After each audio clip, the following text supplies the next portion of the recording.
Toda a transformação e toda a mudança e toda a revolução que pode existir na nossa vida só acontece ali, na presença do Pai. Eu tenho uma boa notícia para te dar. A boa notícia é que você, eu, nós somos convidados para estarmos nesta presença do Pai.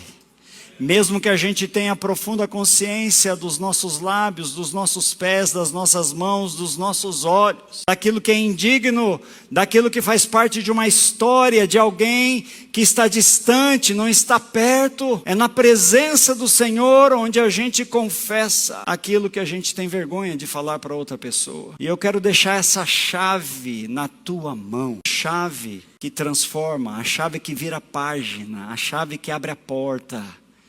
É quando nós nos rendemos na presença do Pai.